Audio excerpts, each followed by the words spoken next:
Selamat malam Bapak Ibu semuanya. Kita ketemu lagi di ruang kolaborasi. Di sini kita akan mendiskusikan tugas yang diberikan pada saat kita BIMTEK tadi siang tentang pendidikan yang memerdekakan. Sekarang kita mulai dari pertanyaan yang pertama ya, Bapak Ibu. Pertanyaan yang pertama itu mengapa kita perlu mengenal peserta didik dalam menerapkan pendidikan yang memerdekakan.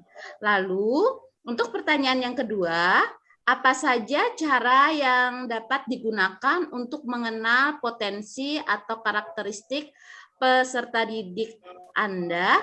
Dijelaskan. Nah, sekarang kita mulai dari Pak Mariman. Gimana Pak, menurut Bapak, pendapat Bapak untuk yang pertanyaan, 2 poin pertanyaan ini? Yang pertama tadi, mengapa kita perlu mengenal peserta didik dalam menerapkan pendidikan yang memerdekakan? Menurut Bapak seperti apa?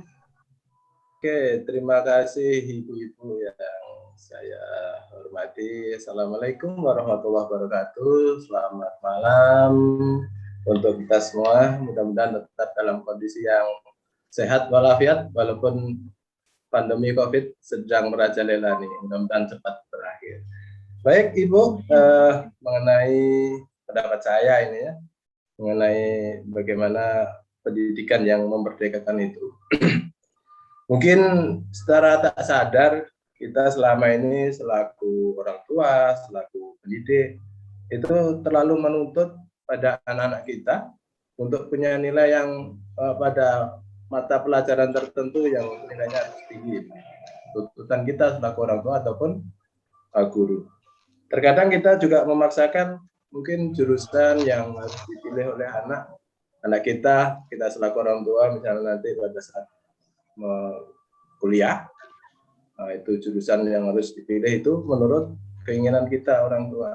Nah, berarti ini kan sebenarnya sudah kita mengekang dari anak kita sendiri. Nah, semestinya kita itu harus kan memberi kemerdekaan atau kebebasan, keleluasaan bagi anak-anak kita, termasuk anak didik kita, untuk berkembang seluas-luasnya, memberi ruang untuk anak berani menentukan keputusannya sendiri, berkreasi, kemudian berani mengambil resikonya sendiri.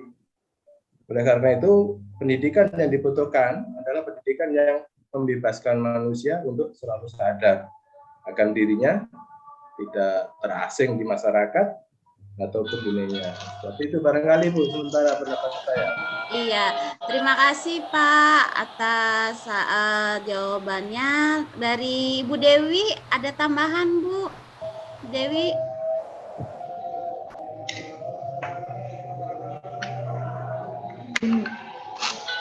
Mungkin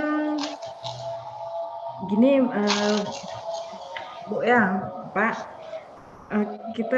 kita perlu mengenal memang peserta didik kita ya dalam menerapkan pendidikan yang memerdekakan.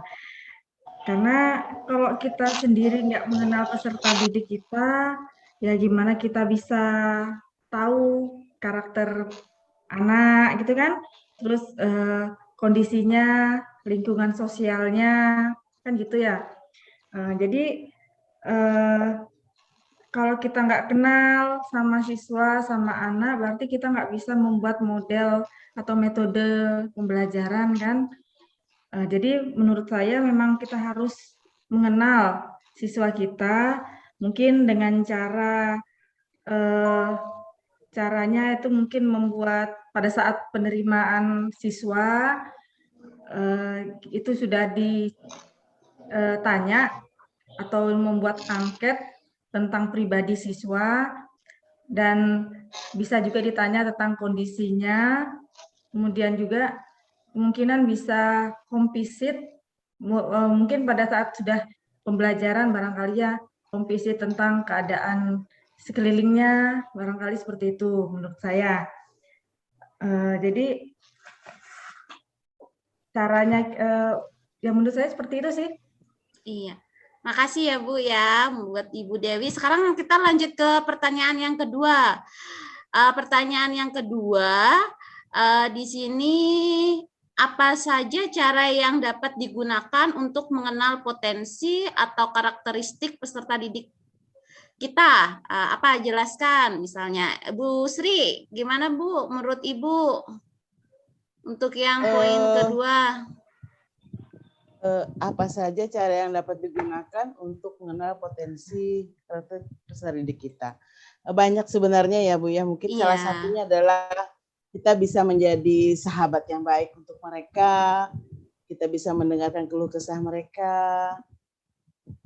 Ya, dengan menjadi sahabat yang baik, tentu saja kita akan bisa menggali dari siswa tersebut apa saja masalah yang ada pada diri mereka, sehingga di saat mengikuti pembelajaran kita kendalanya apa, sehingga mereka bisa mengungkapkan tanpa ada rasa malu, tanpa ada rasa sungkan.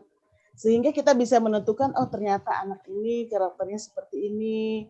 Nah menurut saya sih yang paling utama itu ya yang pertama kita belajar menjadi sahabat mereka dulu. Nah berikutnya yang cara-cara yang lainnya mungkin akan mengalir sendiri lagi ya. Bisa ditambahkan Bapak Ibu selain menjadi sahabat. Iya.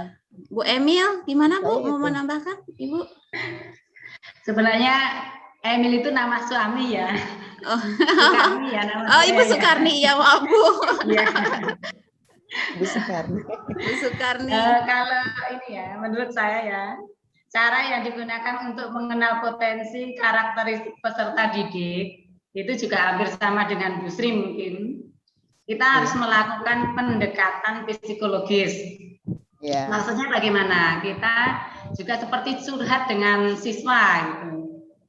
Biar apa istilahnya mereka tidak takut, tidak malu dengan kita. Juga sama ya, menjadi sahabat. Pokoknya teman, kita selalu curhat, tidak malu, tidak takut, itu aja intinya. Iya.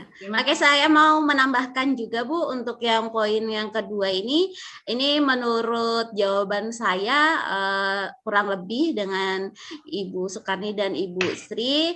Saya cuma menambahkan untuk mengenal karakteristik peserta didik, kita bisa misalnya mengamati siswa selama proses belajar. Nah, selama proses belajar itu kita bisa menikmati siswa yang malas misalnya, atau misalnya siswa yang kurang berminat dalam materi, atau misalnya siswanya minatnya bukan materi aja, tapi ada yang mau praktek misalnya. Terus kita bisa juga berkomunikasi dua arah antar guru dan siswa. Itu tadi bisa kayak kata Ibu Sri, kita bisa saling curhat, misalnya kita saling mendalami karakter satu sama lain, komunikasi dua arah. Lalu menyertakan siswa pada program pengenalan diri. Jadi itu sih menurut saya untuk yang soal yang kedua. Oke, pembahasan kita berarti untuk pada malam hari ini nanti kita simpulkan ya Pak ya, Bu. Kita simpulkan, kita buat posternya karena ini sudah direkord, jadi kita bisa menuliskan ulang lagi. Untuk yang poin yang pertama tadi saya boleh menambahkan sedikit. Kalau menurut saya yang untuk memerdekakan siswa itu penting sekali. Kenapa? Karena kita dalam memerdekakan siswa, kita akan melahirkan manusia-manusia yang tidak terperintah lagi oleh orang lain. Jadi dia punya kaki berdiri yang kuat untuk manusia-manusia yang berdiri tegak karena kekuatan sendiri gitu maksudnya ya. Nah, itu aja pendapat saya dari dua soal yang diajukan dalam BIMTEK kita. Boleh menambahkan sedikit Ibu? Ya boleh Bapak. Menambahkan sedikit. Pertanyaan yang kedua, mungkin bagaimana kita mengenal apa yang harus kita lakukan untuk mengenal karakteristik peserta didik itu. Mungkin salah satu di antaranya kita bisa melakukan asesmen diagnostik terlebih dahulu. Kita cari tahu kekuatan kelemahan anak-anak itu dengan melakukan asesmen. Ya, bisa saja kita lakukan dengan pendekatan yang tadi Ibu-Ibu sudah sampaikan, pendekatan ke anak-anak, mungkin bisa dengan wawancara, pendekatan yang sifatnya sahabat gitu ya. Jadi kita jadi sahabat anak-anak dan sebagainya. Itu mungkin diagnostik awal itu, asesmen awal dari itu perlu dilakukan untuk mengenal karakteristik anak-anak. Mungkin Ibu itu yang saya bisa tambahkan. Bisa, Pak. Bu Dewi, ada tambahan kah untuk yang poin kedua, Bu? Setuju, Bu. Setuju aja dengan pendapat yang lain. Setuju, oke. Terima kasih Bapak Ibu. Ini nanti kita akan simpulkan. Kita buat posternya. Nanti setelah record ini kita tampilkan poster kita di channel. Jadi nanti di channel YouTube-nya nanti ada kesimpulan dari pembahasan kita pada malam hari ini. Terima kasih banyak Bapak Ibu. Salam sehat untuk kita semua. Tetap semangat dan kompak selalu.